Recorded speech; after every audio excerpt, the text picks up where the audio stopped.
सुखी मीन जे नीर अगाधा, जिम हरि शरण न एको बाधा।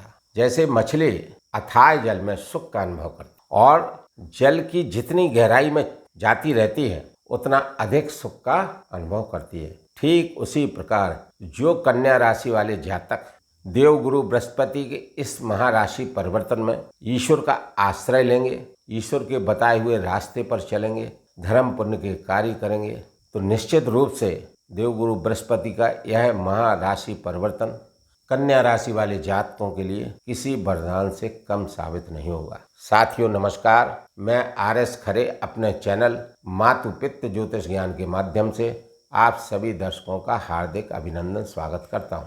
इस वीडियो में कन्या राशि वाले जातकों के लिए देवगुरु बृहस्पति के महाराशि परिवर्तन की चर्चा करने जा रहे हैं। यह महाराशि परिवर्तन इसलिए है कि लगभग 12 साल बाद देवगुरु बृहस्पति 19 अक्टूबर 2025 से दशम भाव मिथुन राशि को छोड़कर एकादश भाव कर्क राशि में गोचर करने जा रहे हैं। कर्क राशि देवगुरु बृहस्पति की उच्च की राशि है। जब भी देवगुरु बृहस्पति कर्क राशि में गोचर करते हैं तो जातकों को बेहद शुभ फलों की प्राप्ति कराते हैं, क्योंकि उच्चस्थ स्थिति में रहते हैं और यहाँ पर लाभ भाव में गोचर कर रहे हैं। यहाँ पर हर ग्रह अच्छे फल देता है। यह एक ऐसा भाव है, इस भाव में जो भी ग्रह गोचर करेगा आपको लाभ देने का कार्य करेगा। लाभ कई तरह के हो सकते हैं, आय का लाभ, धन लाभ, सामाजिक लाभ, समाज में मान प्रतिष्ठा का बढ़ना, सामाजिक स्थितियां गतिविधियां आपके अनुकूल रहना, समाज में आपका प्रभाव बढ़ना, मान सम्मान की वृद्धि होना और बड़े भाई बहनों से संबंध अच्छे रहना, उनसे लाभ प्राप्त होना, गुरु कृपा होना। कहने का मतलब ये एकादश भाव कई चीज़ों का है। यदि कोई भी कार्य आपके जो आप चाहते थे पूर्व में नहीं हो पाए थे, इस गोचर अवधि में देवगुरु बृहस्पति उन कार्यों को कराने में मदद करेंगे, उन कार्यों को कराएंगे। तो यह देवगुरु बृहस्पति की कर्क राशि में बेहद शानदार स्थिति है और हर तरह से लाभ दिलाने का कार्य देवगुरु बृहस्पति यहाँ पर कराएंगे। अब प्रश्न ये उठता है कि कर्क राशि वाले जातक करोड़ों की संख्या में है, तो क्या सभी को लाभ प्राप्त होंगे? नहीं। क्या सभी को अशुभ फल प्राप्त होंगे? नहीं।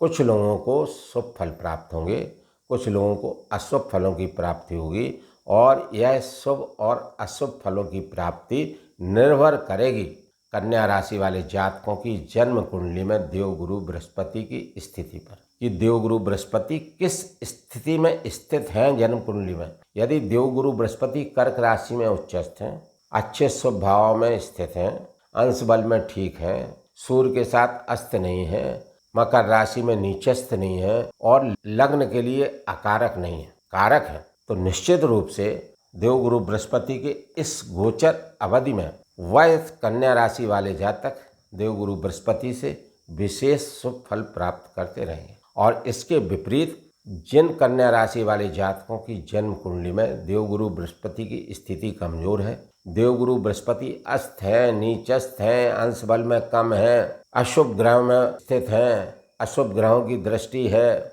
और लग्न के लिए अकारक है, तो उन कन्या राशि वाले जातकों के लिए देवगुरु बृहस्पति के अपेक्षाकृत कम शुभ फल प्राप्त होंगे। लेकिन यह महाराशि परिवर्तन है, उच्चस्थ स्थिति में देवगुरु बृहस्पति गोचर करेंगे, तो देवगुरु बृहस्पति कन्या राशि वाले सभी जातकों को कुछ न कुछ शुभ फल देने का कार्य अवश्य रूप से करेंगे।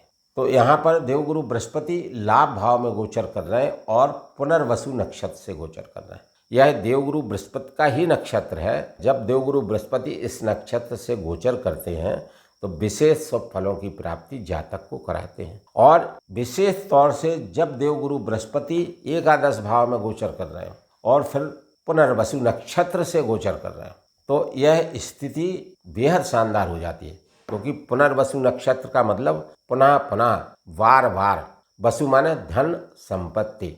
तो देवगुरु बृहस्पति क्या करेंगे, इस गोचर अवधि में आपको बार बार धन संपत्ति दिलाने का कार्य करेंगे। देवगुरु बृहस्पति की 3 दृष्टियां होती हैं, 5वीं दृष्टि, 7वीं दृष्टि, 9वीं दृष्टि, ये पूर्ण दृष्टि होती हैं तीनों। और देवगुरु बृहस्पति की दृष्टियां अमृत तुल्य होती हैं। जिन भावों पर देवगुरु बृहस्पति दृष्टिपात करते हैं उन भावों के कारकों से लाभ देने का कार्य करते हैं। यहाँ पर देवगुरु बृहस्पति एकादश भाव में गोचर करते हुए पंचम दृष्टि से तृतीय भाव को देखेंगे। 1 2 3 4 5, पांचवी दृष्टि कहाँ पर है? थर्ड हाउस पर है। अब तीसरा भाव क्या है? यह साहस, बल, पराक्रम, पुरुषार्थ का भाव है। इस भाव पर दृष्टि डालते हुए देवगुरु बृहस्पति आपका साहस बढ़ाएंगे, आपका पुरुषार्थ बढ़ाएंगे। और यह पंचम दृष्टि उनके मित्र मंगल के घर पर है, तो यहाँ पर और अच्छे फल देने का कार्य करेंगे। और अच्छे फल क्या होंगे? देवगुरु बृहस्पति ज्ञान के कारक हैं, धर्म के कारक हैं, धन के कारक हैं, मान सम्मान, संतान, विवाह, नौकरी और पूर्ण उत्थान के कारक हैं। तो देवगुरु बृहस्पति यहाँ पर आपको ऐसा ऐसा ज्ञान देंगे, आपको इंटेलिजेंट बनाने का कार्य करेंगे, आपकी इंटेलिजेंसी यहाँ पर दिखाएंगे, जिससे आप ऐसे ऐसे कार्य करेंगे जिसके बारे में आपने कल्पना भी नहीं की होगी। और उन कार्यों के करने से आपको आपके कैरियर में उन्नति देखने को मिलेगी, क्योंकि कैरियर भाव के स्वामी बुध देव हैं, जो कन्या राशि वाले जातकों के लिए राशिपति हैं, लग्नाधिपति हैं। तो कैरियर में उन्नति दिलाने का कार्य देवगुरु बृहस्पति करेंगे। देवगुरु बृहस्पति की सप्तम दृष्टि 1 2 3 4 5 6 7 सप्तम दृष्टि त्रिकोण भाव पर है। ये बेहद शुभ भाव है, लक्ष्मी भाव कहते हैं इसको। और देवगुरु बृहस्पति त्रिकोण भाव पर दृष्टिपात करते हुए संतान की पढ़ाई अच्छी कराएंगे, संतान की शिक्षा अच्छी रहेगी। और जो लोग प्रेम संबंध में है उनके प्रेम संबंध मधुर बने रहेंगे। और वह प्रेम संबंध विवाह में भी बदल सकते, क्योंकि देवगुरु बृहस्पति की नवम दृष्टि कहाँ पर है? 7th हाउस पर है, सप्तम भाव पर है। ये दाम्पत्य जीवन का भाव है, वैवाहिक जीवन का भाव है। देवगुरु बृहस्पति की सप्तम दृष्टि पंचम भाव पर प्रेम संबंध को मधुर बनाएंगे। और प्रेम संबंध इतने मधुर बन सकते हैं कि वह विवाह में भी बदल सकते हैं, क्योंकि इनकी नवम दृष्टि विवाह भाव पर है और विवाह भाव के ये स्वामी भी है। देवगुरु बृहस्पति की नवम दृष्टि सप्तम भाव पर है। यह बहुत महत्वपूर्ण दृष्टि है देवगुरु बृहस्पति की। वह इसलिए महत्वपूर्ण है कि ये केंद्र भाव है जिस पर दृष्टिपात कर रहे हैं। तो जब देवगुरु बृहस्पति केंद्र भाव में गोचर करते हैं या केंद्र भाव पर दृष्टिपात करते हैं तो विशेष शुभ फलों की प्राप्ति जातक को कराते हैं। अब यहाँ पर नवम दृष्टि होने से सप्तम भाव के कारकों से आपको लाभ दिलाने का कार्य देवगुरु बृहस्पति करेंगे। और देवगुरु बृहस्पति स्वयं इस घर के मालिक हैं, मीन राशि। देवगुरु बृहस्पति को 2 राशियाँ मिली हैं, धनु राशि और मीन राशि। तो अपने घर को देख रहे हैं नवम दृष्टि, तो इस घर का उत्थान कराने का कार्य देवगुरु बृहस्पति अवश्य करेंगे। और पुनर्वसु नक्षत्र से गोचर कर रहे हैं तो आपका रोजगार अच्छा करेंगे, क्योंकि ये रोजगार का भाव है, ये आपके दैनिक रोजगार का भाव है। डेली वेजेस के कार्य इससे देखे जाते, पार्टनरशिप के कार्य इससे देखे जाते हैं, दाम्पत्य जीवन आपका कैसा रहेगा इससे देखा जाता है सप्तम भाव से। तो कुल मिलाकर देवगुरु बृहस्पति कि यह नवम दृष्टि विशेष शुभ फलदायक रहेगी, क्योंकि शनिदेव महाराज भी यहाँ पर गोचर कर रहे हैं 29 मार्च 2025 से। और देवगुरु बृहस्पति के पूर्वाभाद्रपद नक्षत्र से गोचर कर रहे हैं, यानी शनिदेव महाराज का गोचर देवगुरु बृहस्पति के घर में मीन राशि में और पूर्वाभाद्रपद नक्षत्र से। तो बेहद शानदार स्थिति है, क्योंकि मीन राशि का चिन्ह है मत्स्य, मछली। मैंने वीडियो के प्रारंभ में भी बताया है कि सुखी मीन जे नीर अगाधा, जिमि हरि शरण न एकौ बाधा। बाधा ही नहीं रहेगी। जो लोग ईश्वर का आश्रय लेंगे उनको किसी तरह की कोई बाधा नहीं रहेगी, ईश्वर के बताए हुए रास्ते पर चलेंगे। चूँकि शनिदेव महाराज पर भी देवगुरु बृहस्पति की दृष्टि होगी, तो शनिदेव महाराज कर्म, न्याय और अनुशासन के कारक ग्रह हैं। इनके बताए हुए नियम अनुसार जो लोग चलेंगे तो उनको निश्चित रूप से कैरियर में उन्नति मिलेगी, क्योंकि काल पुरुष की कुंडली में शनिदेव महाराज कर्मेश भी हैं और लाभेश भी हैं। 2 महत्वपूर्ण डिपार्टमेंट शनिदेव महाराज को मिले हैं। और देवगुरु बृहस्पति की दृष्टि नवम दृष्टि शनिदेव महाराज पर है। यद्यपि मैं देवगुरु बृहस्पति के महाराशि परिवर्तन गोचर की चर्चा कर रहा हूँ, फिर भी नवम दृष्टि शनिदेव महाराज पर होने से शनिदेव महाराज के भी शुभ फल आपको प्राप्त होंगे, क्योंकि शनिदेव महाराज देवगुरु बृहस्पति के घर में देवगुरु बृहस्पति के नक्षत्र से गोचर कर रहे हैं। देवगुरु बृहस्पति की दृष्टि इन पर है और देवगुरु बृहस्पति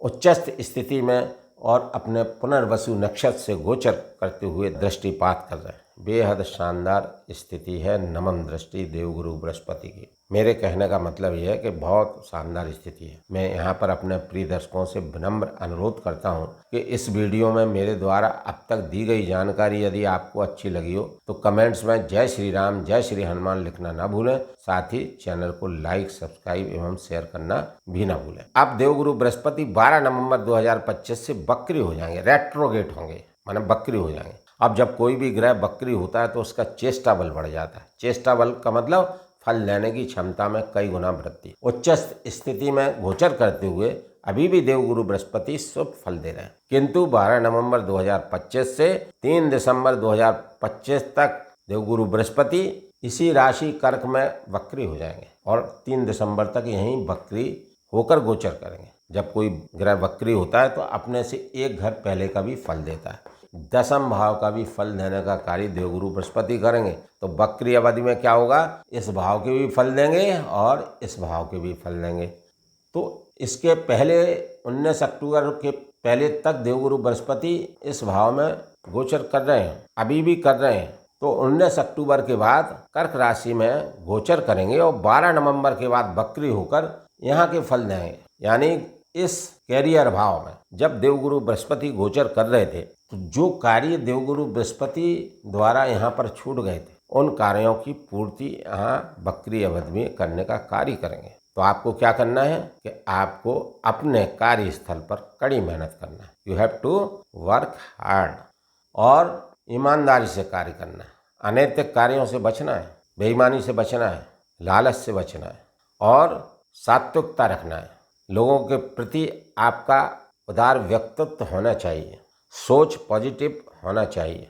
और चूंकि काल पुरुष की कुंडली में शनिदेव महाराज इस भाव के स्वामी हैं तो शनिदेव महाराज के बताए हुए नियमानुसार भी चलना है। शनिदेव महाराज लेबर क्लास के प्रतिनिधि हैं, रिप्रेजेंटेटिव हैं। तो लेबर क्लास का जो गरीब मजदूर वर्ग है उनका किसी न किसी रूप में मदद करना आपके लिए लाभकारी रहेगा।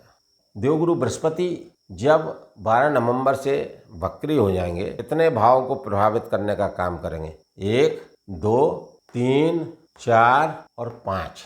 और देवगुरु बृहस्पति चतुर्थ भाव के भी स्वामी हैं, धनु राशि इनकी ही राशि है, तो 6। तो देवगुरु बृहस्पति 6 भावों को प्रभावित करेंगे, 6 भावों को एक्टिवेट करने का कार्य करेंगे और इन 6 भावों के कारकों से आपको लाभ दिलाने का कार्य करेंगे। कुल मिलाकर देवगुरु बृहस्पति का यह महाराशि परिवर्तन कन्या राशि वाले जातकों के लिए बेहद शानदार बना होगा। यहाँ पर जिन कन्या राशि वाले जातकों की जन्म कुंडली में देवगुरु बृहस्पति की स्थिति कमजोर है वह लोग देवगुरु बृहस्पति का बीज मंत्र ओम ग्राम ग्रीम ग्रोम साह गुरुवे नमः का जाप 108 बार प्रतिदिन करते रहें और प्रत्येक गुरुवार को श्री विष्णु भगवान के मंदिर जाकर दर्शन करें और गरीब एवं जरूरतमंद लोगों को प्रत्येक गुरुवार को पीली वस्तुओं का दान यथाशक्ति करते रहें।